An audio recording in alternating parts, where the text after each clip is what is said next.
చూస్తున్నాం. చిన్న నిర్లక్ష్యం ఎంత పెద్ద అనర్థాలకు దారితీస్తుందో విద్యుత్ స్తంభాలపై కనిపిస్తున్న పరిస్థితులే ప్రత్యక్ష ఉదాహరణగా మారాయి. ఇది ఒక్క ప్రాంత సమస్య కాదు, దేశవ్యాప్తంగా వినియోగదారులను ఇబ్బందులు గురిచేస్తున్న సాధారణ సమస్యగా మారిందనే ఆందోళన వ్యక్తమవుతోంది. అత్యవసర సమయాల్లో ఫిర్యాదు చేసేందుకు పోల్ నెంబర్, ట్రాన్స్ఫార్మర్ వివరాలే కీలకమవుతున్నాయని అధికారులు చెబుతున్నారు.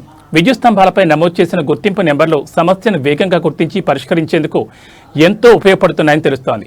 అయితే కొందరి స్వార్థపూరిత ప్రకటనల కారణంగా అసలు పోల్ నెంబర్లు పూర్తిగా కనుమరుగవుతున్నాయనే విమర్శలు వినిపిస్తున్నాయి. వ్యాపార ప్రకటనల పెయింటింగ్లతో విద్యుత్ స్తంభాలు ఆక్రమించబడడంతో వినియోగదారులు తీవ్ర ఇబ్బందులు ఎదుర్కొంటున్నారని ఆవేదన వ్యక్తమవుతోంది.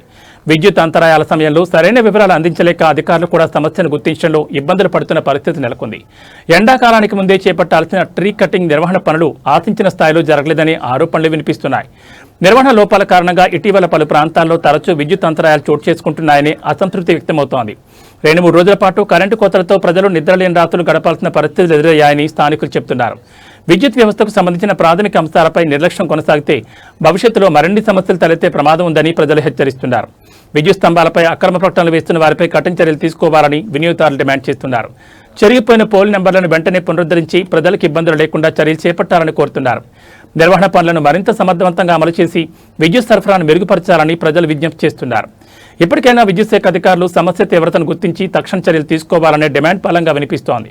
నిర్లక్ష్యానికి చెక్ పెట్టకపోతే భవిష్యత్తులో మరిన్ని ఇబ్బందులు తప్పవని ప్రజలు తీవ్ర ఆందోళన వ్యక్తం చేస్తున్నారు.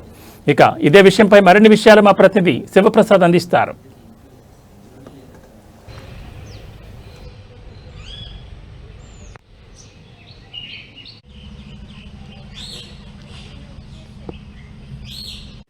హాయ్, హలో, నమస్తే, వెల్కమ్ టు రచ్చ మీడియా. నేను మీ శివప్రసాద్. మనం ఇప్పుడు పశ్చిమ గోదావరి జిల్లా తాడేపల్లిగూడెంలో ఉన్నాం. ఇది రాష్ట్ర సమస్యగా చెప్పొచ్చు. ఇప్పుడు మనం మాట్లాడుకునే విషయం ఏంటంటే ఇది రాష్ట్రంలో ప్రతి ఊర్లో జరుగుతున్న సమస్య అని చెప్పొచ్చు. చూడడానికి చిన్న తప్పుగా కనిపించినా ఇది ప్రమాదాలు జరిగిన వేళ లేదంటే ఏదైనా అత్యవసర పరిస్థితుల్లో మాత్రం ఈ నిర్లక్ష్యం వల్ల చాలా ప్రమాదాలే జరిగే అవకాశం ఉంది. మనం ఇప్పుడు ఎలక్ట్రికల్ పోల్ని చూస్తున్నాం. ఎలక్ట్రికల్ పోల్ పైన బ్లాక్ కలర్ ఇంకుతో వైట్ కలర్ అక్షరాలతోటి వైట్ కలర్ నెంబర్స్ ఉంటాయి, పైన ఇంగ్లీష్ అక్షరాలు కోడ్ ఉంటాయి. దీనికి సంబంధించిన వివరాలు చాలా మందికి తెలియకపోవచ్చు. కానీ ఏదైనా లైన్ సమస్య వచ్చినప్పుడు కానీ లేదంటే మీ ఏరియాలో ఏదైనా విద్యుత్ ప్రాబ్లం వచ్చినప్పుడు కానీ మనం ఎలక్ట్రికల్ ఏదైతే సర్వీస్ నెంబర్కు సంబంధించి ఐడియా లేకపోయినా సరే పోల్ నెంబర్ చెప్తే డిపార్ట్మెంట్ వారు వెంటనే స్పందించి ఆ పోల్ వద్దకు చేరుకుని ఆ సమస్యను పరిష్కరించే అవకాశం ఉంటుంది.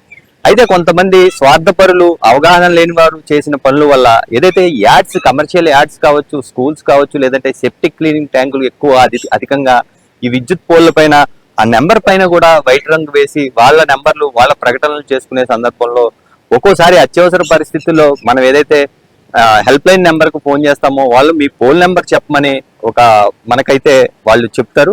ఆ పోల్ దగ్గరలో వెళ్ళి ఆ పోల్ నెంబర్ కానీ వాళ్ళకి చెప్పగలిగితే వెంటనే వాళ్ళు అక్కడికి చేరుకుని ఆ ఏదైతే అత్యవసర పరిస్థితుల్లో విద్యుత్ నిలిచిపోయినా లేదంటే మన సర్వీస్కి సంబంధించిన ఏదైనా ప్రాబ్లం ఉన్నా లేదంటే విద్యుత్ అంతరాయం కలిగినా సరే వాళ్ళు వెంటనే చేయడానికి బాగుంటుంది. అయితే ఇదే సమస్య మన దృష్టికి ఎలా వచ్చిందంటే మొన్న వర్షం పడిన సందర్భంలో కోతిబొమ్మ సెంటర్లో దాదాపుగా ఒక 7-8 ఇళ్లకు సంబంధించి పవర్ ఆగిపోవడం జరిగింది. అర్ధరాత్రి సమయంలో చిన్నపిల్లలతో వాళ్ళు రోడ్ల మీదకి వచ్చి ఫోన్ చేస్తే పోల్ నెంబర్ అడిగేసరికి ఆ పోల్ నెంబర్ చెప్పడానికి లేకుండా వాళ్ళు దానిపైన యాడ్స్ వేసి వైట్ పెయింట్ వేయడంతో వాళ్ళు ఆ విద్యుత్ శాఖ అధికారులు అక్కడ చేరుకోవడానికి చాలా సమయం పట్టిందని చెప్పాలి. అయితే దీనికి సంబంధించి ఏదైనా ఒకవేళ ఇప్పటి వరకు లేకపోయినా దీనికి సంబంధించి ఒక నిబంధనలు పెట్టి ఇలాంటి యాడ్స్ వేసే వారిపైన ఒక నెంబరు కనిపించకుండా వేసుకుంటే అది వేరే విషయం. కానీ నెంబర్ పైనే వీళ్ళు వైట్ పెయింట్ వేసేసి దాన్ని కనబడకుండా చేయడంతో చాలా సార్లు ప్రమాద సమయంలో చాలా ఇబ్బందులు ఎదుర్కొంటున్నాం. దీనిపైన విద్యుత్ శాఖ అధికారులు వెంటనే స్పందించి ఎవరైతే నెంబర్లు వేస్తున్నారో వాళ్లతోటే మళ్ళీ తిరిగి ఏదైతే ఎస్ఎస్ నెంబర్ అంటూ మనకు వచ్చిన నెంబరు, ఆ తర్వాత నెంబరు దాని సమీపంలో ఉన్న ట్రాన్స్ఫార్మర్ నెంబర్ ఉంటుంది, దాని తర్వాత మనది ఏదైతే పోల్ నెంబర్ ఉంటుంది, పోల్ నెంబర్ వాళ్ళకి చాలా అవగాహన ఉంటుంది. ఈ నెంబర్లను వెంటనే వేయించాలని ప్రజలు కోరుతున్నారు. ఏదైనా అత్యవసర పరిస్థితుల్లో ప్రమాదాలు జరిగే సమయాల్లో దీనివల్ల చాలా ఇబ్బందులు పడుతున్నామని కూడా చెప్తున్నారు. దీనిపైన విద్యుత్ శాఖ అధికారులు కావచ్చు, సంబంధిత అధికారులు వెంటనే చర్యలు తీసుకుని ఈ నెంబర్ల పునరుద్ధరణ కార్యక్రమాన్ని చేపట్టాలని రచ్చ మీడియా డిమాండ్ చేస్తుంది. చూస్తూనే ఉండండి మీ అభిమాన ఛానల్ రచ్చ మీడియా.